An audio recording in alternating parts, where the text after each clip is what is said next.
The market on the edge of the starport was loud and crowded. Traders shouted prices.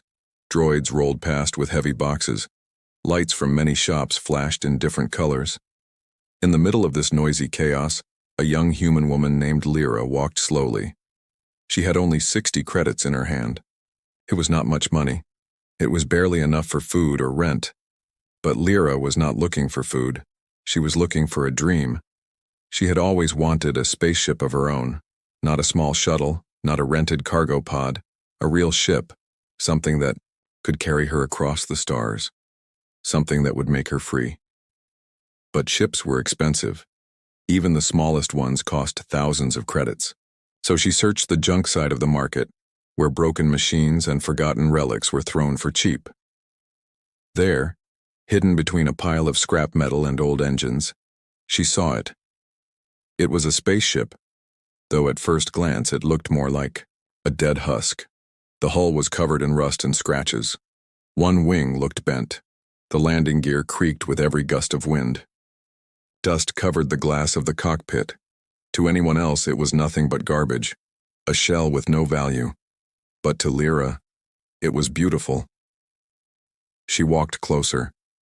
Her heart beat fast. She ran her hand across the rough metal. It was cold. The ship felt old. Too old. But when her palm touched the door panel, something strange happened.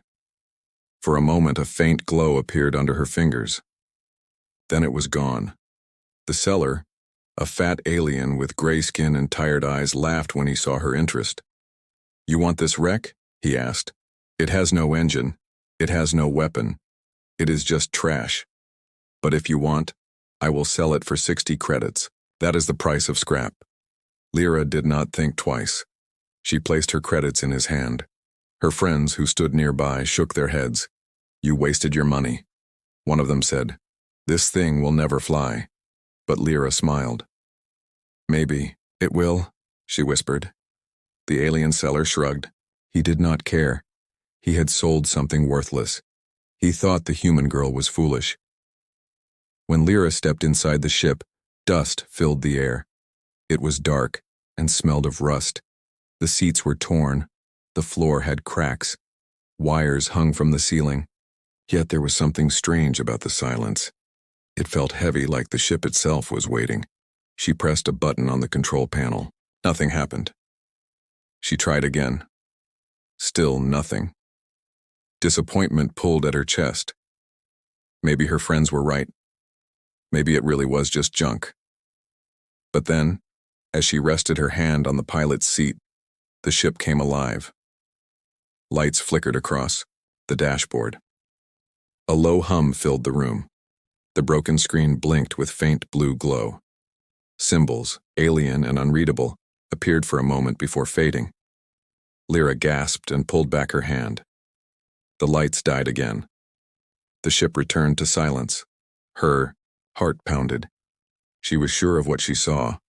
The ship had responded to her touch. For hours she searched the cabin. She found strange markings carved under the pilot seat. They looked like symbols from an alien language. She found a hidden compartment behind the wall, but it only opened when her skin brushed against the surface. Inside was nothing but dust, yet the mechanism worked only for her. As night came, she lay on the pilot's chair staring at the ceiling. The market outside was still noisy, but inside the ship, it was quiet. Too quiet. She closed her eyes. For a moment, she thought she heard something, a faint sound, almost like a voice. It whispered her name. Her eyes snapped open. "Who's there?" she asked, her voice trembling. Silence. Only the hum of the cooling system outside the ship. She tried to tell herself it was nothing. Just her imagination. Just the stress of spending her last credits. But deep inside she knew this ship was not normal. Something was hidden here. The next day, she returned with tools. She cleaned the control deck. She wiped the dust from the glass. She fixed small wires where she could. Every time her skin touched the ship, she felt a spark of energy. It was like the metal remembered her. Some locals passed by and laughed. "That ship is cursed," an old trader said. "It once belonged to a warrior from a far star system. They say he vanished many years ago. The ship brings bad luck. Sell it back before it is too late." But Lyra did not listen. She felt a strange pull. The ship was hers now. She could not walk away.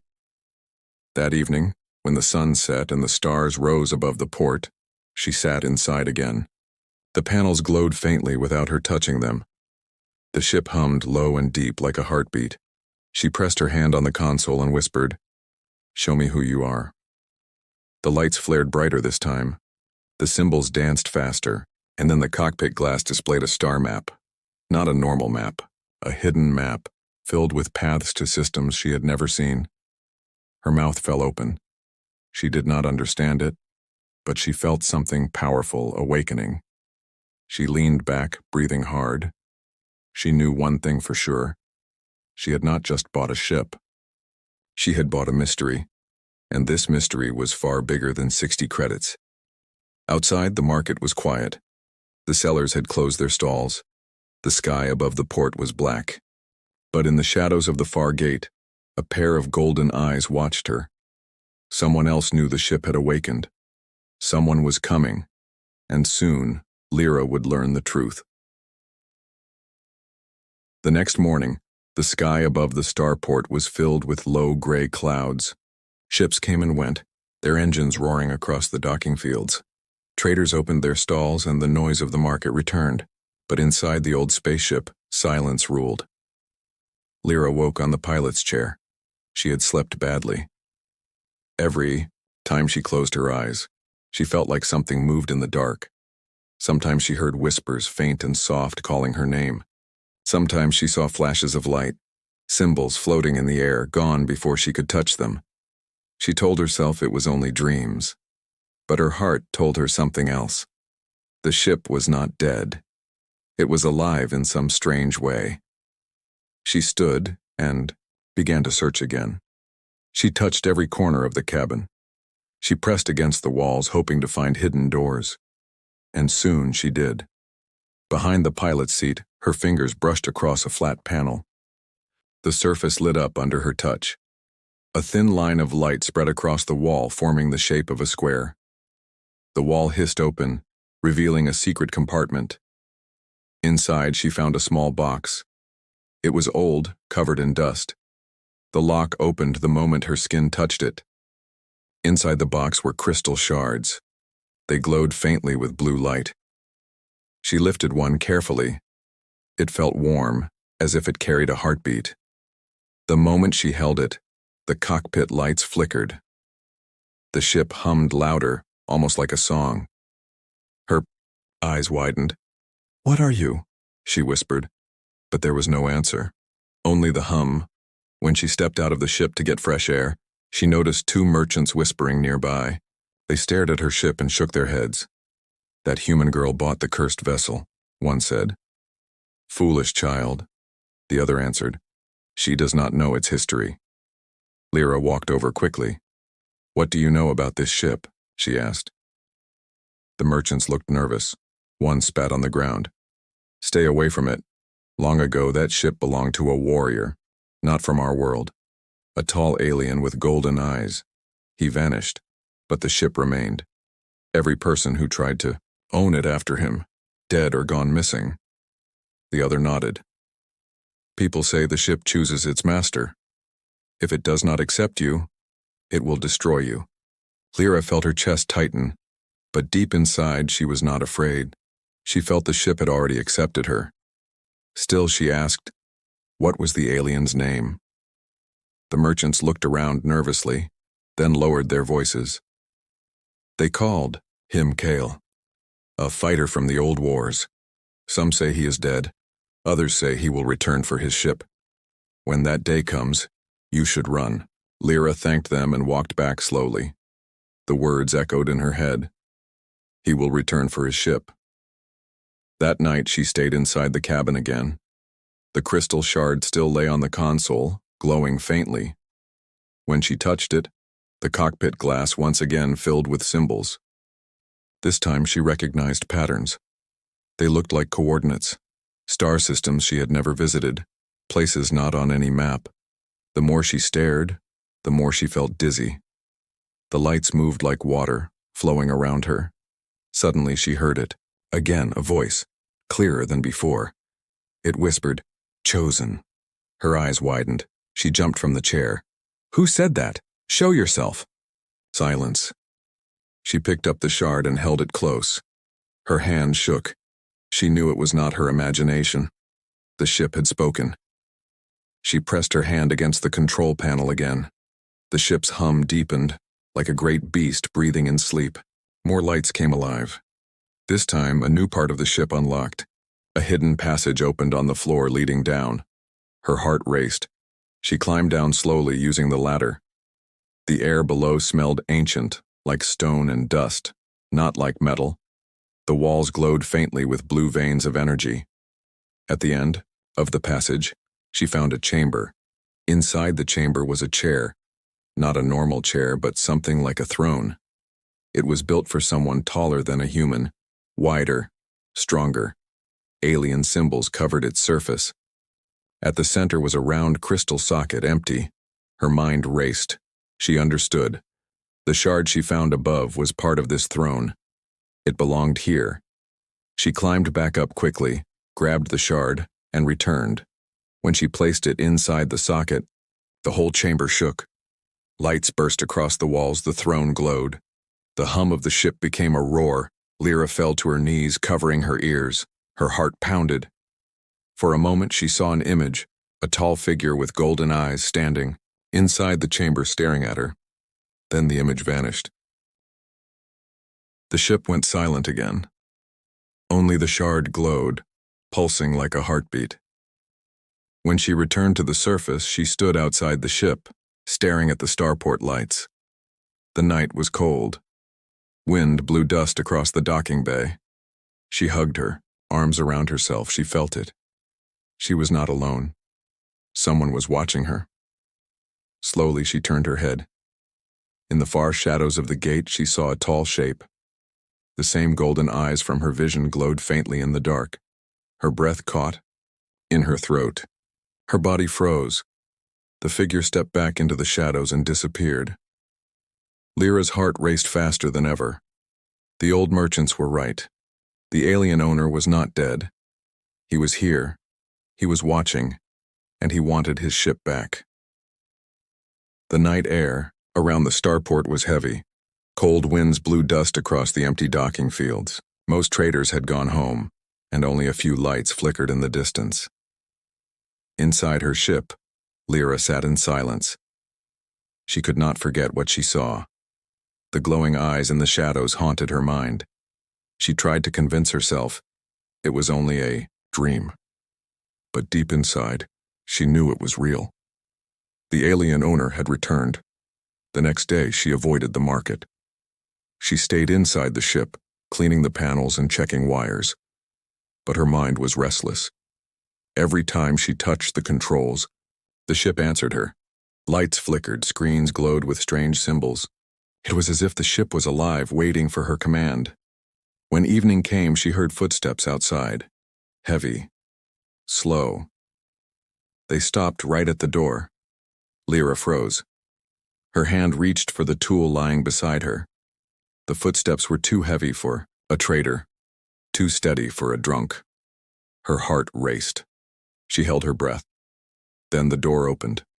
A tall figure stepped inside. His presence filled the cabin. He was unlike any being she had seen. His body was lean but strong, covered in dark armor that looked worn from battles. His skin was pale silver, his hair black as space, but it was his eyes that caught her breath. Bright golden, glowing faintly in the dark, the same eyes she had seen in the shadows. Lyra gripped the tool tighter. "Who are you?" she demanded, though her voice shook. The alien studied her silently. His gaze moved across the cabin, then back to her. Finally, he spoke. His voice was deep, calm, and heavy, with something she could not name. "This ship," he said slowly, "does not belong to you." Her mouth went dry.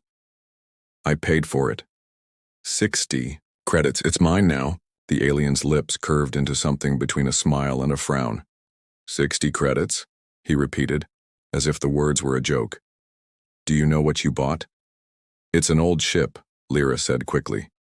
Broken, worthless, but I can fix it. The alien stepped closer. She felt his presence like a wave pressing against her chest.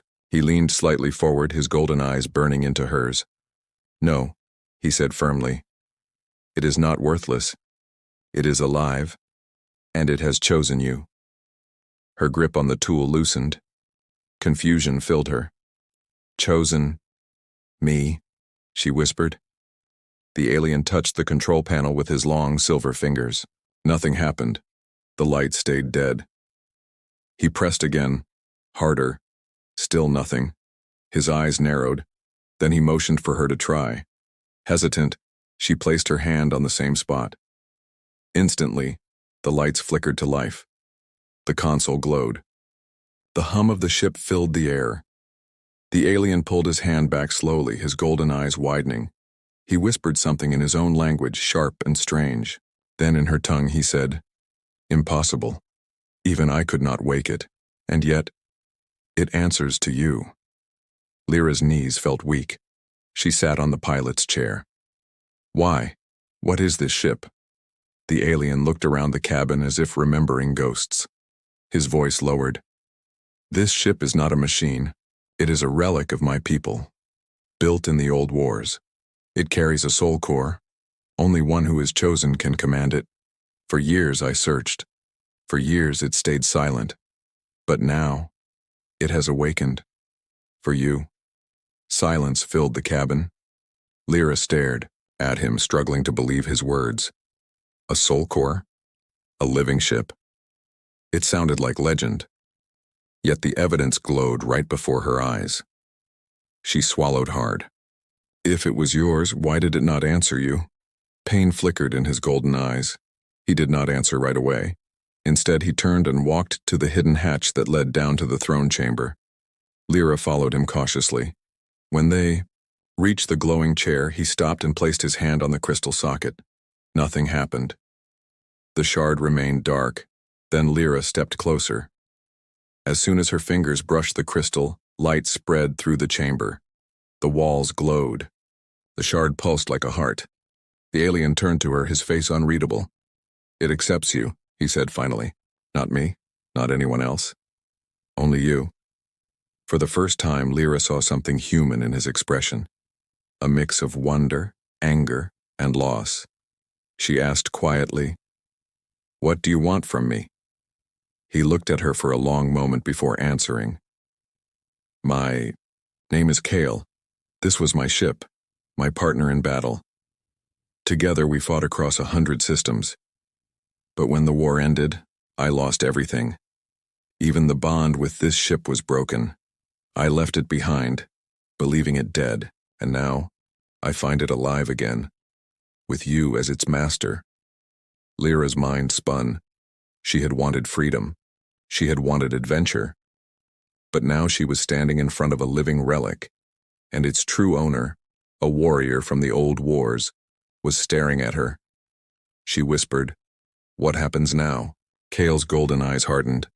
Now you must choose. You can give the ship back to me, or you can keep it. But know this, if you keep it, enemies will come. They will sense it has awakened, and they will hunt you. Lyra's heart pounded. She looked around the glowing chamber, the symbols, the throne. She remembered the whispers calling her name. She remembered how the ship came alive at her touch. She realized this was no accident. She had not simply bought junk. She had stepped into destiny. But before she could answer, alarms blared across the starport. Explosions echoed in the distance. Through the cockpit glass above, she saw flashes of light in the night sky. Ships were arriving. Dark ships, Kyle's. Head snapped up. His voice was sharp. They have already found us. Lyra ran to the pilot's chair. The ship's console glowed brighter than ever, symbols racing across the screen. The hum turned into a roar. The ship wanted to fly. Kale grabbed her arm. His golden eyes burned with urgency. Decide, human. Will you run or will you fight? Lyra, stared back at him. Her hands trembled, but in her chest something stronger rose, a fire she had never felt before. Her answer was clear. The night sky above the starport burned with fire. Red flashes lit the clouds as enemy ships descended like predators. Their engines roared, shaking the ground. People in the market screamed and ran for shelter. The docking field was chaos. Inside the old ship, Lyra sat frozen in the pilot's chair. The console glowed brighter than ever, symbols racing across the screens like living veins of light. The hum of the ship became a steady roar, like a heartbeat rising to battle. Cale stood beside her, his golden eyes sharp and fierce. He looked out through the cockpit glass and saw the dark fleet circling above.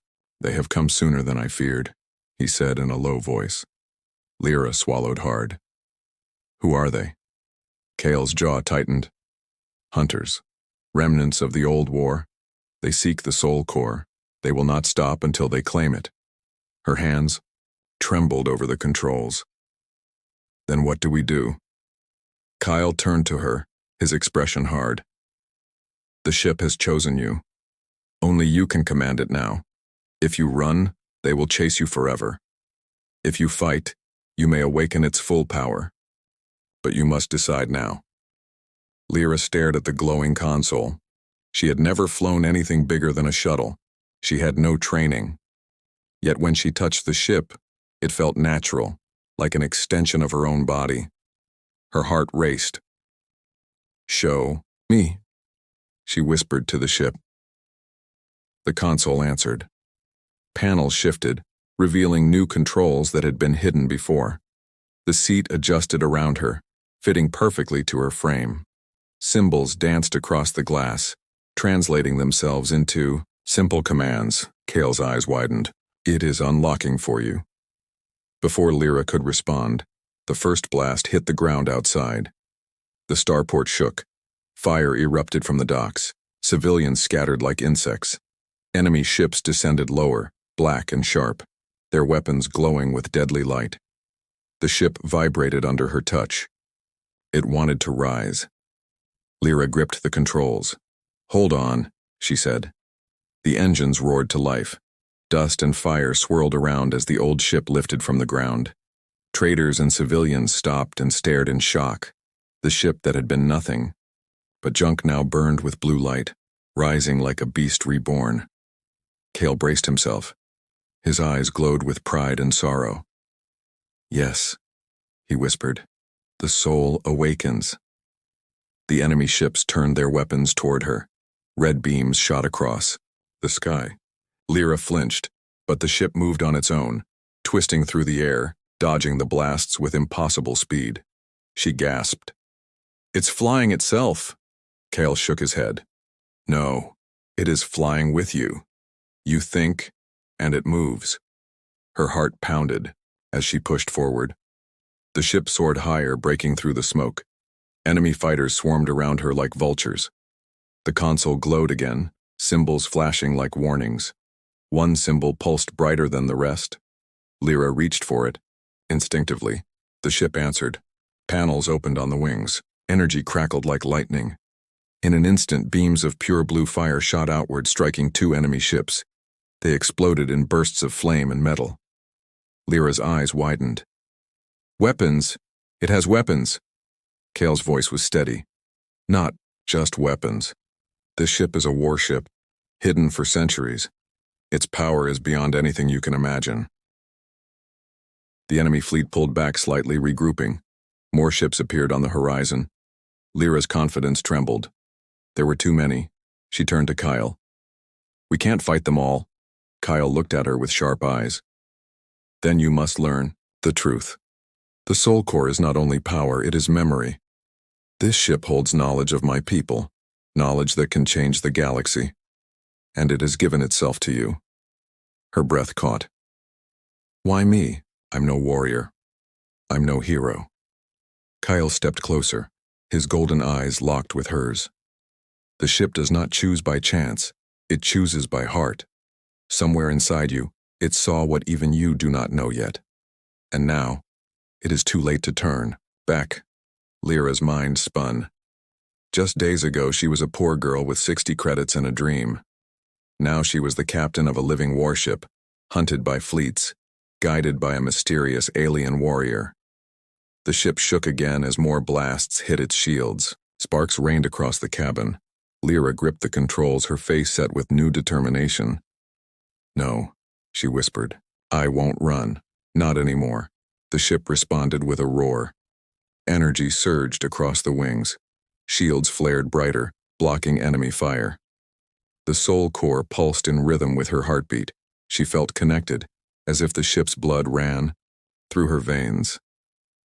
She closed her eyes and thought of freedom, of survival, of fire against darkness. The ship obeyed. Blue beams shot across the sky, tearing through enemy ranks. Explosions lit the night.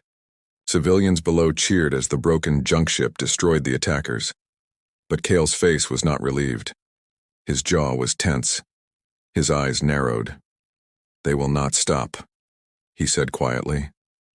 "What you did tonight will echo across the stars. Others will hear. More powerful enemies will come. This is only the beginning." Lyra looked at him, her chest still heaving, her hands still shaking on the controls. She knew he was right. The ship had given her more than she ever imagined.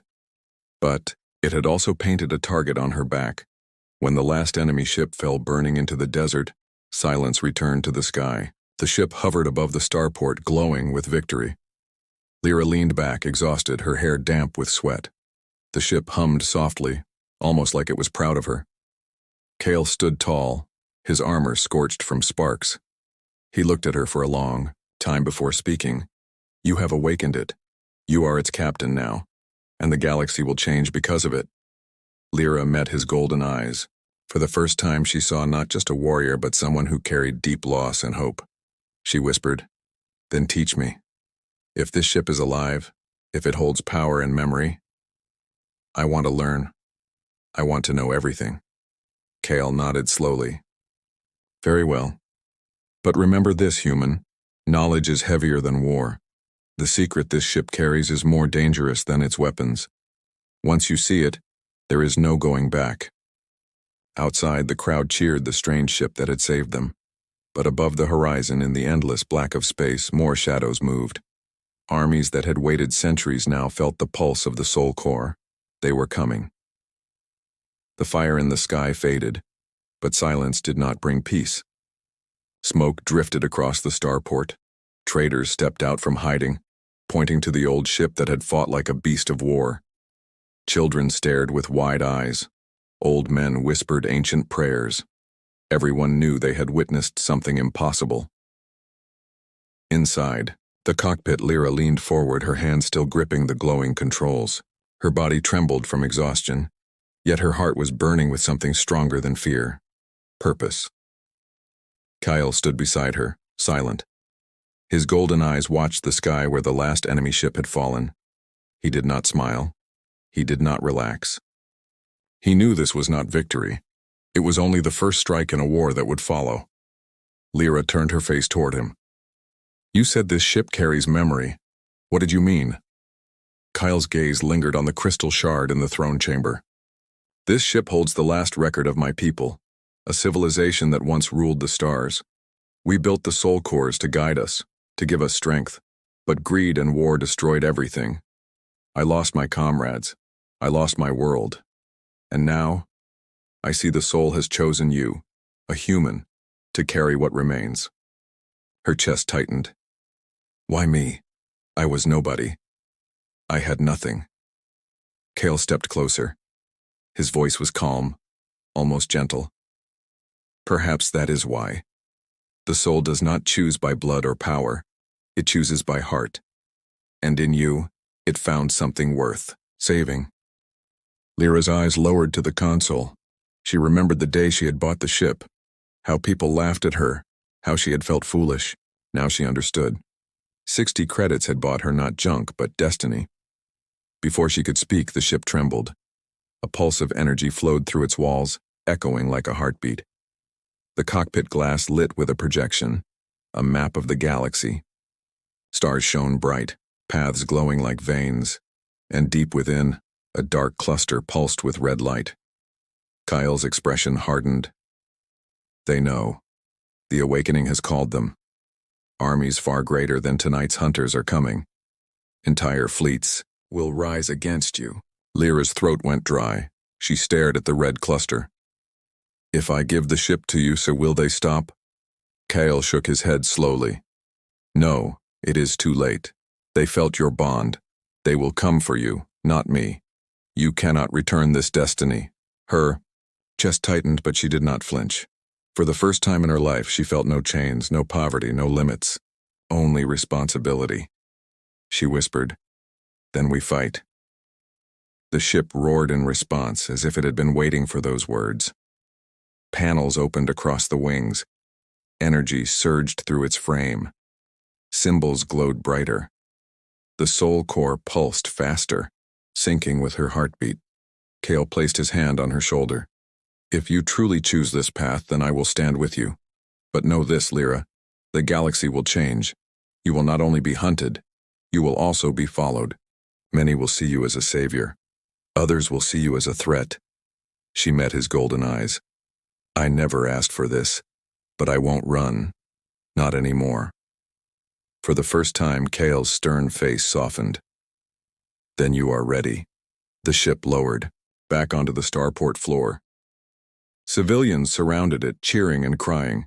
Some raised their hands in salute. Others knelt, whispering prayers to the chosen captain. Lyra stepped outside with Kale. The crowd parted. People stared at her, with awe as if she were a legend already written. One child stepped forward, eyes wide. Miss, are you going to protect us now? Lyra looked down at the small face. Her throat tightened. She had no crown, no army, no plan, only a broken girl who once had 60 credits. But now, standing beside Kyle and the living warship, she knew the answer. Yes, she said firmly. I will. The crowd erupted in cheers. That night, Lyra stood alone on the dock, gazing up at the stars. Kyle approached silently, his cloak fluttering in the cold wind. Are you afraid? He asked. She smiled faintly. Yes, but I think that's what makes me human. Kyle studied her for a long moment, then nodded.